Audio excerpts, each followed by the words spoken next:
Pernahkah kamu merasa bahwa imanmu mulai mendingin, seolah-olah api yang dulu berkobar kini hanya menyala redup? Banyak dari kita mungkin pernah mengalami fase di mana hubungan kita dengan Tuhan terasa hambar. Kita masih pergi ke gereja, masih berdoa, tapi entah mengapa semuanya terasa berbeda. Seperti air yang tidak panas dan tidak dingin, hanya suam-suam kuku. Tapi, tahukah kamu, kondisi suam-suam kuku ini justru yang paling berbahaya. Karena kita merasa sudah cukup baik, padahal sebenarnya kita sedang mengalami kemunduran rohani tanpa kita sadari. Bayangkan sebuah panci berisi air yang dipanaskan di atas kompor. Saat api besar menyala, air itu mendidih dan mengeluarkan uap. Tapi begitu api dikecilkan, lama-kelamaan air itu akan menjadi dingin.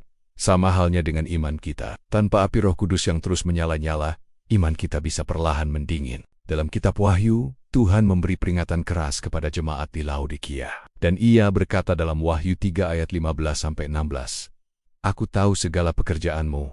Engkau tidak dingin dan tidak panas. Alangkah baiknya jika engkau dingin atau panas. Tetapi karena engkau suam-suam kuku dan tidak dingin atau panas, aku akan memuntahkan engkau dari mulutku." Kalimat ini mungkin terdengar mengejutkan. Mengapa Tuhan lebih memilih kita dingin daripada suam-suam kuku? Karena orang yang dingin masih bisa disadarkan akan kebutuhannya akan Tuhan. Sementara orang yang suam-suam kuku merasa sudah cukup baik dan tidak butuh pertobatan. Coba renungkan sejenak. Apakah kamu pernah merasakan gejala-gejala ini dalam kehidupan rohanimu? Pertama, ibadahmu terasa hambar dan membosankan. Kedua, kamu jarang membaca Alkitab atau berdoa. Ketiga, kamu lebih suka menonton film daripada menghadiri persekutuan. Keempat, kamu tidak lagi bersemangat untuk melayani. Kelima, kamu mulai berkompromi dengan dosa-dosa kecil. Jika kamu mengalami beberapa hal di atas, mungkin ini saatnya untuk introspeksi. Tapi jangan khawatir, masih ada harapan. Tuhan selalu memberi kesempatan bagi kita untuk kembali padanya. Seperti api unggun yang mulai meredup, iman kita butuh kayu bakar baru agar bisa kembali berkobar. Apa saja kayu bakar itu? Pertama, kita perlu kembali pada firman Tuhan. Bacalah Alkitab dengan hati yang haus akan kebenaran. Renungkan setiap kata dan biarkan Roh Kudus berbicara melalui firman-Nya. Kedua, hidupkan kembali kehidupan doamu. Luangkan waktu khusus setiap hari untuk bersekutu dengan Tuhan. Curahkan isi hatimu padanya dan dengarkan suaranya. Ketiga, carilah persekutuan dengan sesama orang percaya. Bergabunglah dalam kelompok sel atau pelayanan di gereja. Saling menguatkan dan mendoakan satu sama lain. Keempat, mulailah melayani dengan hati yang baru. Tanyakan pada Tuhan di mana Dia ingin kamu melayani. Lalu lakukanlah dengan sepenuh hati. Kelima, bertobatlah dari dosa-dosa yang selama ini kamu biarkan. Mintalah ampun pada Tuhan dan tekadkan hati untuk hidup kudus. Tapi ingatlah bahwa semua ini bukan sekedar aktivitas belaka. Yang terpenting adalah motivasi hatimu. Apakah kamu melakukannya karena cinta pada Tuhan, atau hanya karena kewajiban? Bayangkan hubungan suami istri yang mulai hambar. Mereka masih tinggal serumah, masih makan bersama, tapi tidak ada lagi kehangatan dan kasih sayang. Apakah cukup hanya dengan melakukan rutinitas seperti biasa? Tentu tidak. Mereka perlu kembali memupuk cinta, menghabiskan waktu bersama, dan saling mengungkapkan kasih sayang. Sama halnya dengan hubungan kita dan Tuhan.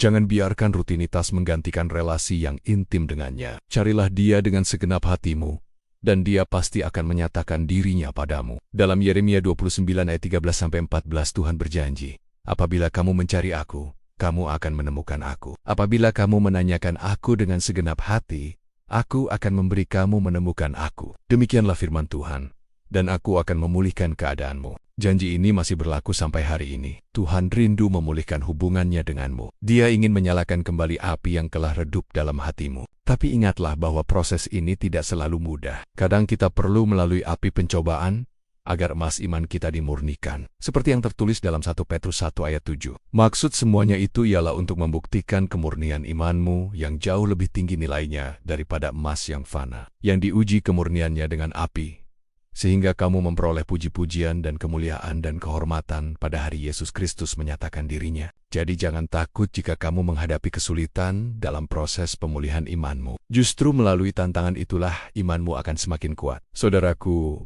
mungkin saat ini kamu merasa jauh dari Tuhan. Mungkin kamu merasa tidak layak untuk kembali padanya. Tapi ingatlah bahwa kasih-Nya tidak pernah berubah. Dia selalu menunggu dengan tangan terbuka, siap menyambutmu kembali. Seperti sang ayah yang menanti kepulangan anak yang hilang, demikianlah Tuhan menantimu. Dia rindu memelukmu, memulihkanmu, dan memberimu jubah baru. Dia ingin mengembalikan sukacitamu dan memenuhi hidupmu dengan kuasa-Nya. Jadi, apa yang kamu tunggu? Ini saatnya untuk bangkit. Ini waktunya untuk membakar kembali api imanmu. Jangan biarkan musuh mencuri berkatmu dengan membuat imanmu suam-suam kuku. Ingatlah firman Tuhan dalam Yesaya 43 ayat 19. Lihat, aku hendak membuat sesuatu yang baru, yang sekarang sudah tumbuh. Belumkah kamu mengetahuinya? Ya, aku hendak membuat jalan di padang gurun dan sungai-sungai di padang belantara. Tuhan ingin melakukan sesuatu yang baru dalam hidupmu. Dia ingin memulihkan dan memperbarui imanmu. Tapi kamu harus mengambil langkah pertama. Kamu harus memutuskan untuk kembali padanya dengan segenap hatimu. Jadi, mulai hari ini, putuskan untuk tidak lagi hidup suam-suam kuku. Nyalakan kembali api pengabdianmu pada Tuhan. Biarkan Roh Kudus memenuhi dan menguasai hidupmu sepenuhnya. Bayangkan betapa indahnya jika kamu bisa kembali merasakan kasih Tuhan yang begitu besar. Bayangkan sukacita yang akan memenuhi hatimu saat kamu kembali dekat dengannya. Bayangkan kuasa yang akan mengalir melalui hidupmu saat kamu sepenuhnya menyerah pada kehendaknya. Semua itu bisa menjadi kenyataan. Tapi kamu harus mengambil keputusan hari ini. Apakah kamu akan tetap hidup suam-suam kuku? Atau kamu akan bangkit dan kembali menyala-nyala bagi Tuhan? Pilihannya ada di tanganmu. Tuhan sudah menyediakan jalan. Dia sudah membuka pintu. Sekarang giliranmu untuk melangkah masuk. Jadi, apa keputusanmu hari ini? Akankah kamu tetap suam-suam kuku? Atau kamu akan bangkit dan menyala-nyala bagi Tuhan? Renungkanlah hal ini. Berdoalah dan mintalah hikmat dari Tuhan. Lalu ambillah keputusan yang akan mengubah hidupmu selamanya. Ingatlah, Tuhan selalu siap memberimu kesempatan kedua. Dia ingin memulihkan dan memperbarui hidupmu. Jangan sia-siakan kesempatan ini. Bangkitlah, hai jiwa yang lelah. Nyalakanlah kembali api imanmu. Biarlah hidupmu menjadi terang yang bersinar terang di tengah kegelapan dunia ini. Tuhan memberkatimu dan menguatkanmu dalam perjalanan imanmu. Dia akan selalu menyertaimu, selangkah demi selangkah. Jika video ini memberkatimu, jangan lupa untuk like, subscribe, dan bagikan ke teman-temanmu. Biarkan pesan ini menjadi berkat bagi banyak orang. Sampai jumpa di video berikutnya. Tuhan memberkati.